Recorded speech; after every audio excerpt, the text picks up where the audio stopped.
All he wants to do is try to win games and help the team win. None of all of this bullshit I hear every night from, oh my God, this and that. Oh my God. I mean, I'm the smartest guy in the world. Overall, Mac, we see Darryl come in. I'm just now starting to wonder in terms of Darryl, and we know there's a pecking order. It goes from usually president of hockey ops to general manager to coach. But when you bring in a guy like Darryl, he's just not a coach. And I have a lot of time and respect for Brad Treliving, but I'm just wondering now, and I will say this, Mac, there are some players in that dressing room in Calgary that had suggested that the lineup card was filled out by Brad every night. And I don't know if that's true or not, but I know for sure it won't be the case. He's not doing it anymore. He's not doing it anymore. If in fact that speculation is true, you're not doing it with a guy like Darryl Sutter. I was told that Brad was getting heavily involved and spending a lot of time with the coaches. I was told that, and I feel very comfortable saying that. And I'm the same as you. I like Brad, but you know, it happens. You get panicky, and you think you're trying to help, and you're not. But I guarantee you, he won't be helping Darryl. You think back to Craig Button, general manager. If I'm not mistaken, Darryl Sutter was hired as Craig Button's coach, and wasn't long after Darryl was both the coach and the GM, if I'm not mistaken. Darryl is not going to, I mean, Darryl, look, Lombardi and him had a good relationship there. Isn't it interesting? Darryl had been head of coaching, if I'm not mistaken, 8 years before he took the LA King job. Yeah. And now he's been out 4 years head of coaching. And everybody says, oh, you got to be up on the new wave of coaching. You've got to know you can't be away from the game. There's so many new nuances to the game that you know, the new style, the new type of coach. Well, Darryl Sutter pretty well breaks that mold, doesn't he? Last night he did with a 2-1 score. That looked like an old wave, not a new wave. The toughest guy on Calgary fought the toughest guy, one of the toughest guys on Montreal. Weber would be right there too. And come on, here's what he did that I absolutely loved. Gaudreau and Monahan, we've talked about them a lot. Richie plays on their wing last night. In his 6th game of the year, Richie, who's always been a fourth liner, for a fringe guy, plays with Gaudreau and Monahan last night.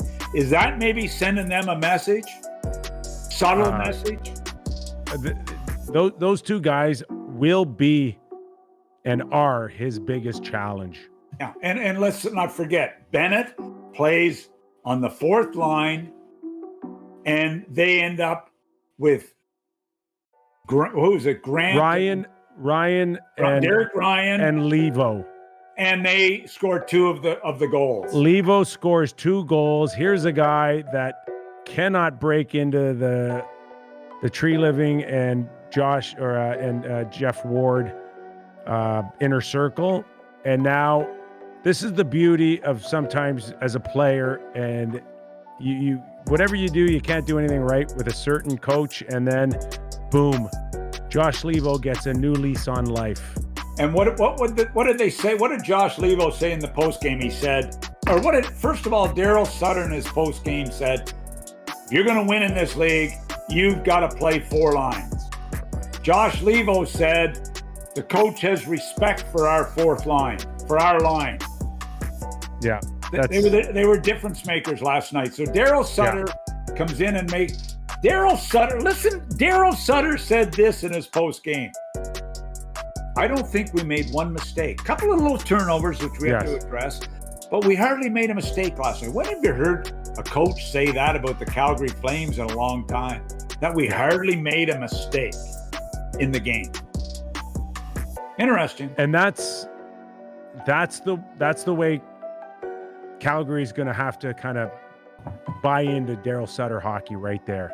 Is that if there are mistakes, they're limited, but I'm not going to watch 5 a period. Those days are over. And here we're playing in front. We're not playing in front of any fans anyway, so forget about who's watching then. But we don't care. We don't care if we bore you to death. But we're not taking chances like we did before. And don't think you're gonna get. Darryl Sutter is a smart hockey guy. He was a smart player in Chicago. Maybe one of the guys that wasn't as talented, but he had an amazing career and with his head.